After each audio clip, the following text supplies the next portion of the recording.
Welcome to some Heat talk in the Miami Heat. They got a good win on Monday against the New York Knicks, snapping their little two-game losing streak, but now it's time to look ahead. Time to look ahead to today's matchup against the Golden State Warriors, another tough team for the Miami Heat. But the good news for this game is Bam Adebayo is most likely to be back. He was upgraded to questionable, and now all the Heat journalists and writers have been saying that he is most likely to be cleared to play tomorrow against the Golden State Warriors. You know what that means. He wants to play against Jimmy Butler, and he even had this little Instagram post earlier today, wrapping up, putting on his arm tape. You know, he's about to go into battle. He's coming back to battle. He's coming back to battle with the Miami Heat, which is incredible. Thank goodness Bam Adebayo is back, because the two losses, especially the one against the Knicks on Friday that we had in the last three games, wouldn't have happened if Bam Adebayo was there. We are missing his impact, despite Khalil Ware having a great game and UD getting into Khalil Ware's head positively. And Khalil Ware having a great game on Monday against the Knicks, helping us secure that victory. Bam Adebayo always, and is the number one player on this team. He makes everything go. He makes everything more fluid, better defense, even better offense. And he's the captain, and we have him back to face our old guy, our old leader, Jimmy, waking up at 5 a.m. Butler. But the thing is, actually, Jimmy Butler and the Warriors and his squad played yesterday against the Orlando Magic. So they have a back-to-back before they head into Miami. So they had the Magic tonight, where they lost 121 to 113. And now the reports are saying that Jimmy Butler himself said that he's going to wake up and see how he feels in the morning before he decides on whether he's going to play on Wednesday against the Heat or today against the Heat. And also, Steve Kerr also did say that the Warriors have yet to decide on who's available in Miami tomorrow.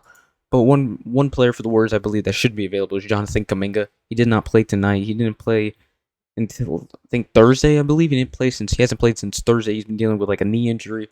But I think it's expected that he will play. So that's another starter for the Golden State Warriors that they will have back for Miami, at least if Jimmy Butler doesn't end up playing. And we'll see if Curry ends up playing, and Draymond, of course. But Jimmy Butler's the only one that I saw that there's like some report about him questionable to play. But the thing about the Warriors is, not only are they coming off a back-to-back, they are coming off of I looked at their schedule, this will be their sixth straight road game. And they've played 17 games in 30 days. It's like, that's brutal. That is a brutal schedule.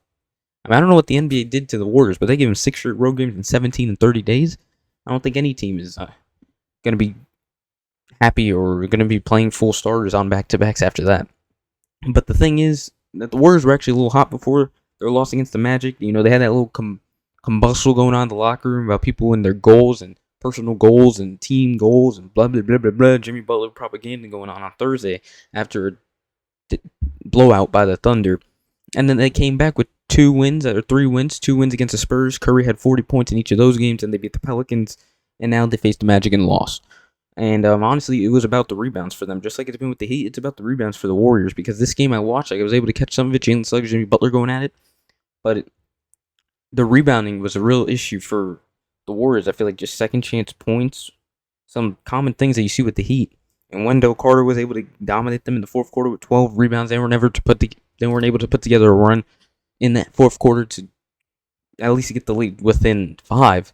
And that's what the Warriors had to deal with tonight. And now they have to deal with Bam and Khalil Ware in the starting lineup for the Miami Heat, which is going to be interesting.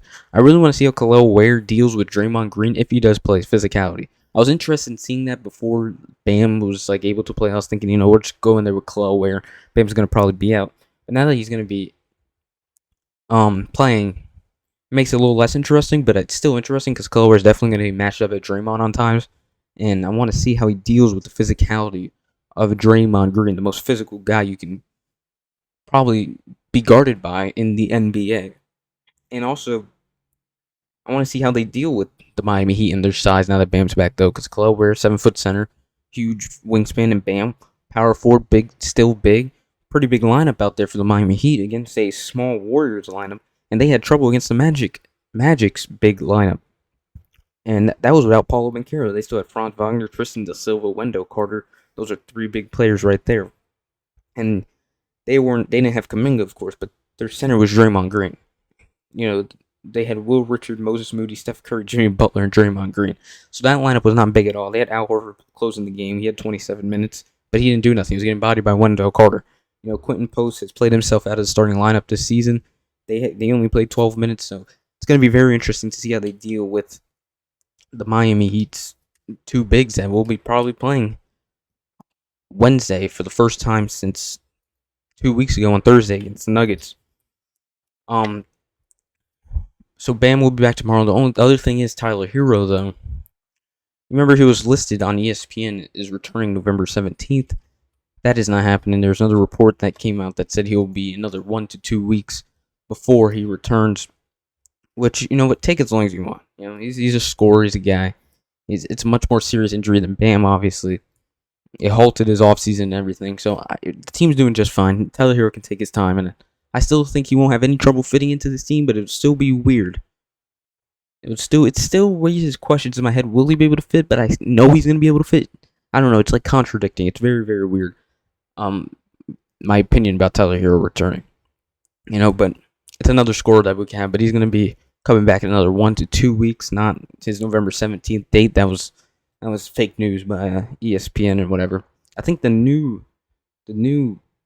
return date is somewhere not too far. I have to check. Let me see. Then we'll get to Jovic's struggles after I find this return date that ESPN marked Tyler Hero with November 29th. So Saturday, November 29th, next week. That's in, 10 days? 10 days time, Tyler Hero should be back. But the other thing I wanted to get to is Nikola Jovic. Now that Bam is back, Nikola Jovic was, stepping up, coming off the bench to be a big man for the Miami Heat because we don't have a backup big. So he's the closest thing we have to a big. He's 6'10", doesn't play like a big, plays like he's 6 foot. And that's the issue. He's been really, really struggling in these past couple games for the Miami Heat. Honestly, he's been awful. The only good game he had this season was really against the Blazers, and then the next game he had that crazy lob to Andrew Wiggins to win the game. But that's the only thing that has stood out this season for a guy that just got paid this offseason. $15 million a year. And he's really, really been bad. He's had 5 points against the Knicks, 3 points against the Knicks on Friday, and then in Cleveland on the Wednesday game, he had 2 points, and then 8 points on the Monday game a week ago. He's not been good. He's not been able to hit threes. He's hit 1 3, and he's 25% from 3 in that game, and then he had 0 threes.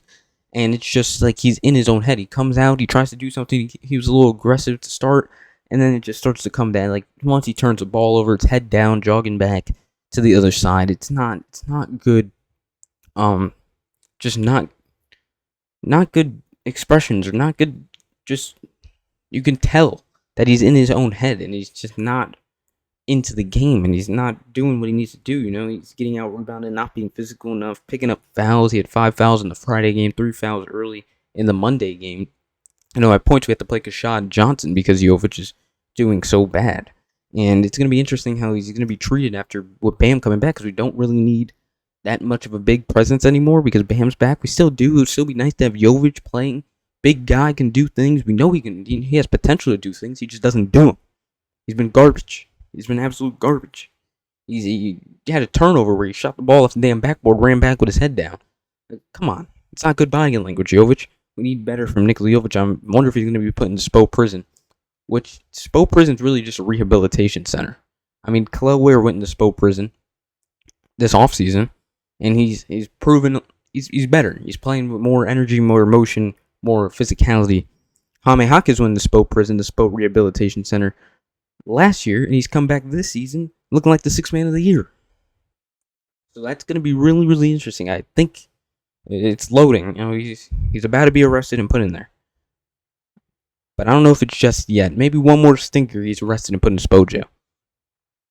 It's going to be interesting. It's going to be real interesting to see what happens with Nikola Jovic's game. But other than that, I actually like the Heat's chances, even if Curry was playing, even if Jimmy Butler was playing. They're coming off actually a really good game against the Magic. They both had 30 plus. But Davion Mitchell got that. Davion Mitchell got Steph Curry, right? But other than that, I think the Heat's size will be able to do their thing, and hopefully we can out-rebound this team finally. We can finally out-rebound a team. We've been out-rebounded 7 straight games. Can the Miami Heat finally out-rebound team? I think this is their shot right here with their small lineup that they have.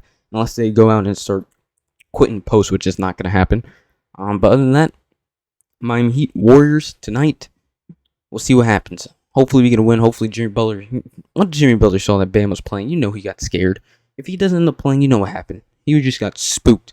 That Bam Adebayo was going to clamp him up like he did last time against the Miami Heat. He tried to come in here with his little Warriors team with his little friend Buddy Hield. He hope Jimmy Butler plays so we can pack his ass up like we just did. And I hope Curry plays so there's no excuse that when they lose. Warriors coming off of a brutal